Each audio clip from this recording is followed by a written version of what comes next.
ప్రభుత్వము పేద ప్రజల కోసమే పనిచేస్తుందనే నమ్మకాన్ని కలిగిద్దామని మీ అందరికీ విజ్ఞప్తి చేస్తూ నిన్న మన ఒక ఆయన ఇక్కడికి వచ్చిపోయాడు. ఈ విషయాన్ని కూడా మీతో పంచుకోవాలి.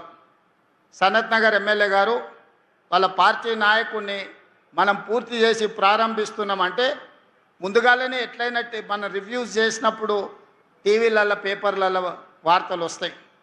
వచ్చే నెలలో ముఖ్యమంత్రి గారు లేదా వైద్య ఆరోగ్య శాఖ మంత్రి ఉప ముఖ్యమంత్రి గారు సనత్ నగర్ హాస్పిటల్ని ప్రారంభించబోతుండు అని టీవీల పేపర్లో చూడంగానే పొద్దున్నే లేస్తున్నారు, పగటి వేసగాళ్ళలాగా తయారవుతున్నారు, ఇక్కడికి వచ్చి హడావిడి చేస్తున్నారు. ఆ సనత్ నగర్ ఎమ్మెల్యే గారు కేటీఆర్ గారిని తీసుకొచ్చి హాస్పిటల్ అంతా అక్కడ ఇక్కడ కళ్ళు తిరిగిండు. తిరిగి చూసిండు, ఇది మేమే కష్టపడి కట్టినాం, రేవంత్ రెడ్డి గారు ప్రారంభిస్తున్నాడని ఆరోపణ చేసింది. నాకేం అభ్యంతరం లేదు. అట్లీస్టు వాళ్ళ ఆత్మ పరిశీలన చేసుకోవడానికన్నా పర్యటన పనికొస్తుంది. అయితే ఇది అయిన తర్వాత ఆ సనత్ నగర్ ఎమ్మెల్యే గారు చెప్పారు, ఈ వెనకాలనే ఎర్రగడ్డ మెంటల్ హాస్పిటల్ ఉంటుంది, ఒకసారి పోయి చూసిపోదామని. మనోనికి బుర్ర తక్కువ కదా, ఆలోచన ఉండదు కదా, దబదబా లోపలికి పోయిండు.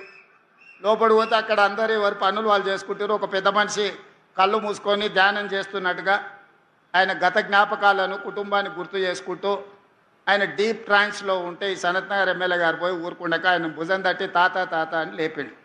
కళ్ళు తెరిచి చూసిండు ఇద్దరు. ఏం సంగతి బిడ్డ అంటే, మా సార్ని గుర్తుపట్టినావు అని నేను చూపించాడు. లేదు బిడ్డ నేను గుర్తుపట్టలేదు అన్నాడు. ఆ సార్కు విపరీతమైన కోపం ఉక్రోషం వచ్చింది.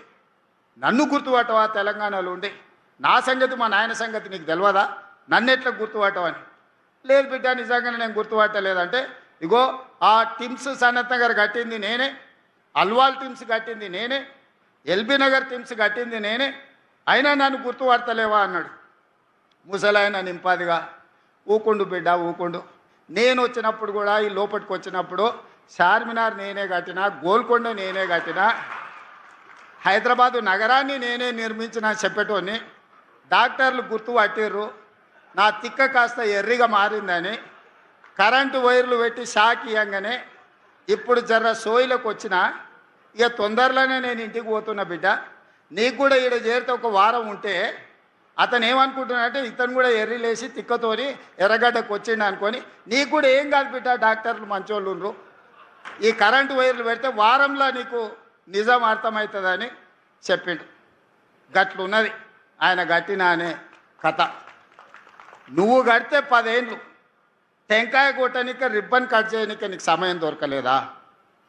నిజంగానే నువ్వు సనత్ నగర్ టిమ్స్ కట్టినా, అల్వాల్ టిమ్స్ కట్టినా, ఎల్బీ నగర్ టిమ్స్ కట్టినా, వరంగల్ హాస్పిటల్ కట్టినా, ఉస్మానియా హాస్పిటల్ కట్టినా 10 సంవత్సరాలు చంద్రశేఖరరావు గారే ముఖ్యమంత్రిగా ఉన్నారు, హరీష్ రావు గారు వైద్య ఆరోగ్య శాఖ మంత్రిగా ఉన్నట్టున్నాడు, లేకపోతే ఇంకొక ఆయన ఉన్నట్టున్నాడు. మీ కుటుంబమే ఉంది కదా, మీరెందుకు రిబ్బన్ కట్ చేయలేదు, మీరు ఎందుకు ప్రారంభించలేదు, ఎందుకు మీరు పేదల కోసం సేవలు అందించాలనే ప్రయత్నం చేయలేదు? ఉస్మానియాని నిర్వీర్యం చేసి కూల్చాలని మీరు ప్రయత్నం చేస్తే కొత్త ఉస్మానియా హాస్పిటల్ని మేము కట్టినాం.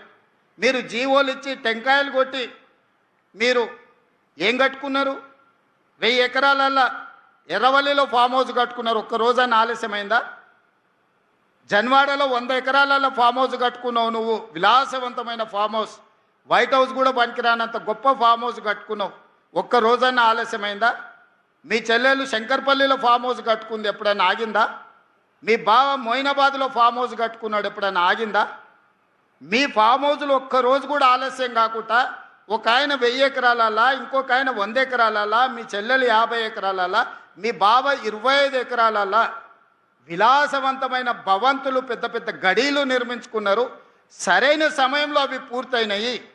కానీ మా పేదలకు అందించే ఒక్క హాస్పిటల్ అన్న మీరు కట్టి చూపించిండ్రా, పూర్తి చేసిండ్రా, ప్రారంభించిండ్రా, పేదలకు వైద్యాన్ని అందించిండ్రా?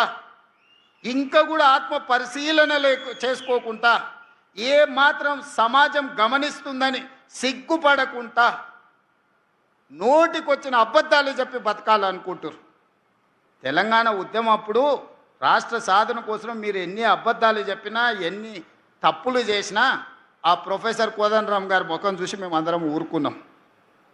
ఇప్పుడు అట్లాంటి పరిస్థితి లేదు. దయచేసి మీ ఆలోచనలు, మీ బుద్ధి మారాలి.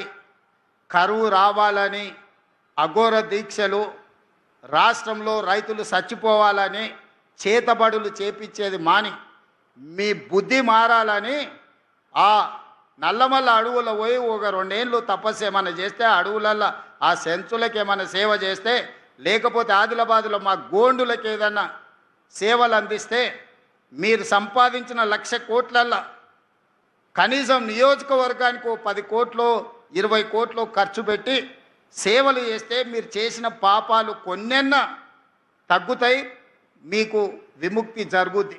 అంతే తప్ప అబద్ధాల ప్రచారాలతోని, ఆర్టిఫిషియల్ ఇంటెలిజెన్స్లో క్రియేట్ చేసిన సోషల్ మీడియా ప్రచారంతో, లేకపోతే మీ బంట్రోతులు కట్టే ఫ్లెక్సీలతోని మిమ్మల్ని ఎవడు నమ్మడు.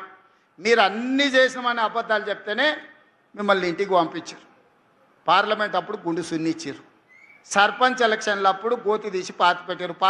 మున్సిపల్ ఎలక్షన్లు అప్పుడు మీ ఎక్కడున్నారో అత్తా పత్తా లేదు. అయినా మీ బుద్ధి మారలేదు. నేనేం మీ బుద్ధి మారాలని కోరుకుంటలేను. మీరు ఇట్లనే 2034 వరకు ఉండాలని నేను కోరుకుంటున్నాను. ఎందుకంటే మీలాటోడు ఉంటే నాకు అలకట్ పని. చంద్రశేఖరరావు గారు నాకు ఏం సాయం చేసినా చేయకపోయినా గట్లాంటో నీ కొడుకు నువ్వు ఈ తెలంగాణకి ఇచ్చినందుకు నాకు మేలు జరిగింది. అట్లనే ఉండాలి. నీ కొడుకు మారొద్దు. మారితే మళ్ళీ మేము ఇంకా కొంచెం ఎక్కువ కష్టపడాల్సి వస్తుంది. కాబట్టి మిత్రులారా, ఎవరేమనుకున్నా, మా మంత్రులు కూడా బాధపడుతున్నారు. మా ఎంకన్నా, మా బట్టన్న వాళ్ళు ఇట్లే చెప్పిరు అట్లే చెప్పిరని. వాళ్ళు అట్లనే అబద్ధాలు చెప్పాలన్నా నిజాలు ప్రజలకు అర్థమవుతూనే ఉంటాయి. వాళ్ళ అబద్ధాలు చెప్పడం మాననంత కాలం నేను ఇట్లాంటి నిజాలు చెప్పడం కూడా మాననింగా. ఎందుకంటే ప్రతి దగ్గర ఒక 5 నిమిషాలు నిజాలు చెప్పడం మొదలు పెడతా. ఇన్ని రోజులు మనకెందుకు లేని ఊరుకున్నా, ఇప్పుడు నిజాలన్నీ మీకు చెప్తాను. నిజాలు మీకు తెలుస్తాయి. ఈ కార్యక్రమాన్ని ఇంత అద్భుతంగా నిర్వహించినందుకు ఈ సనత్ నగర్ టిమ్స్ సిబ్బందితో పాటు మా వైద్య ఆరోగ్య శాఖ మిత్రులందరిని కూడా మరొక్కసారి అభినందిస్తూ మీ అందరి దగ్గర సెలవు తీసుకుంటున్నా. ధన్యవాదాలు మిత్రులారా.